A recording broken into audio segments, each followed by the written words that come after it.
Hi, my name is Amanda Rocha. I am an estate planning and probate attorney in California, and today we are going to talk about whether or not life insurance alone is enough. Before I get into that, I want to give you my contact information. You can contact me on my website, www.amandarocalaw.com. You can comment down below if this platform allows you to do so, or you can follow along on my social media, send me a message, and I will respond to you that way. I'm at Amanda Rocha Law on almost every platform. So let's just get down to it. Is life insurance enough? I know that there are many people who think, I have a life insurance policy. When I pass away, my family could cash that out and pay for the rest of the mortgage and the house will be theirs free and clear.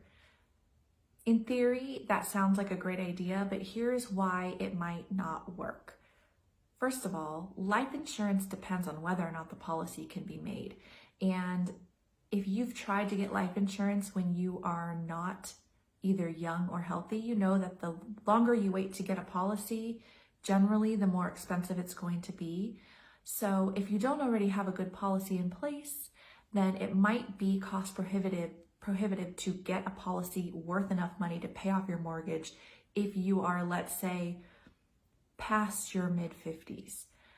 Another reason that life insurance might be a risky way to go is if it's through your employer and you lose your job or you change jobs and don't have time to get a new policy, or you don't get an adequate policy and something happens to you, then that policy is not going to give your family the money that you think that they'll get in this situation, because the truth is we just don't know when this is going to come into effect.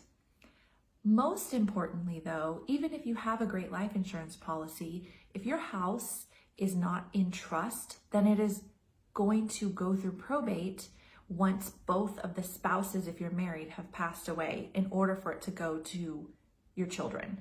So if you're a single parent and you own a home or a condo or any kind of real property and you're not married, your children will inherit your property when you pass away, but it will have to go through probate, and that costs a lot of money. And depending on what your estate is worth, it will change the value and the cost of your estate and of probate. So for example, if you have a $500,000 estate, which includes your property and personal property, that can be up to $32,000 to go through probate.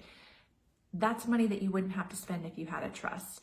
In some instances, the only property you have going through probate is actual real property. And if your estate doesn't have enough liquid assets to cover the cost of probate, then your real estate may need to be sold in order to pay for the probate. In that case, your life insurance policy is not going to necessarily help if it's not for enough money to cover the mortgage and that kind of thing.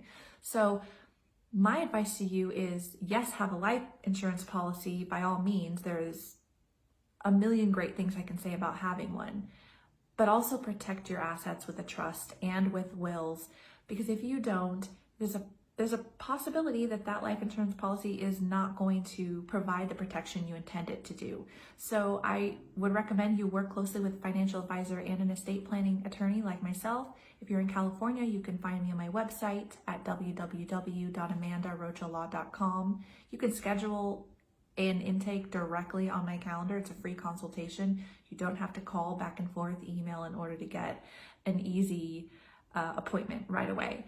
You can follow along on my social media and comment there or send me a message. I'm at Amanda Rocha Law, or if you'd like to comment on this platform, you can, if it allows you to do so, down below, and I will respond to you that way. Thank you.